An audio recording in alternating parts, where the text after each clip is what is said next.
Hey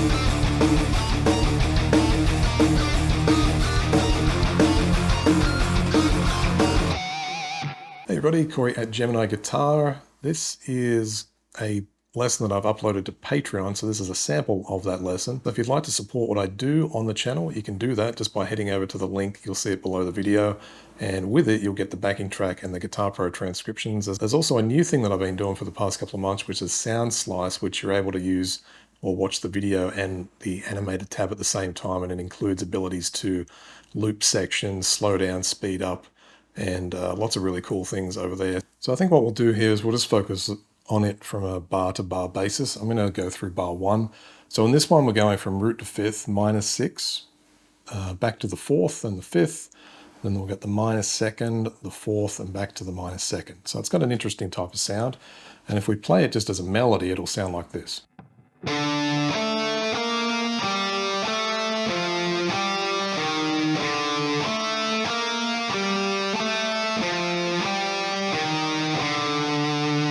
But picking through with triplets, we've got to fit 3 per beat. So then we get this. And I'm going to palm mute this because the rhythm is more apparent in that way.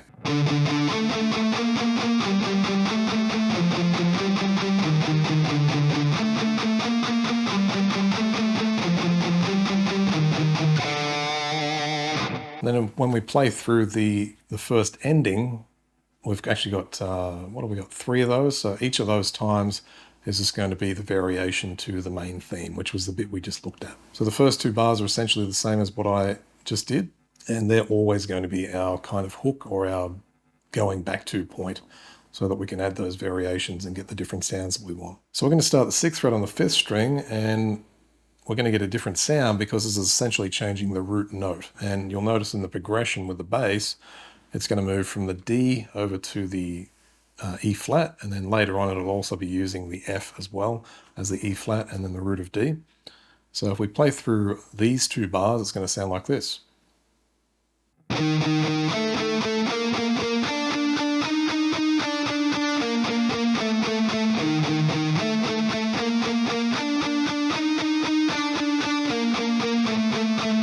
I should have said just that bar, so I repeated that bar, the first bar of the ending. In the second bar, we're going to change things up because we're going to be at fret 8, then we're going over to 10, and so we're going to change position a bit.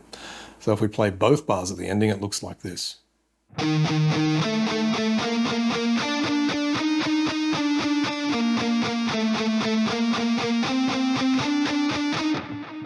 So with the first ending, we're going to have to extend out with the pinky finger.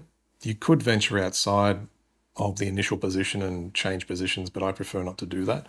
So if I play these 2 bars, you'll notice I'm going to use my index, middle, 3rd, and then for the 10th fret, I'll use my pinky finger.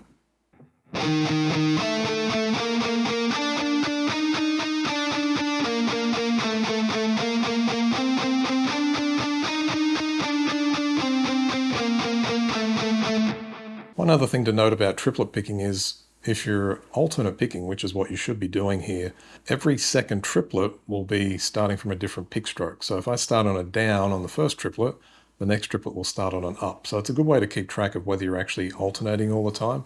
You can also use a mirror or a viewfinder like on a tablet or phone just to keep track of what your picking hand's doing. Let's do the second ending. This one, we're going to be starting from the same root note, but we're actually going to change then into another root note to accommodate the progression in the second bar of it. So let's have a look at that.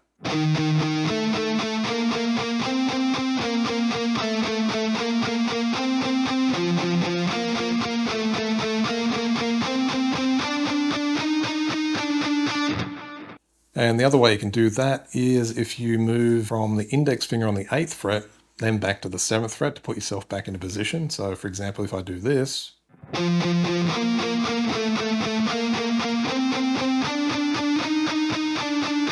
that's another way you can approach it, and I think that's what I did in the performance.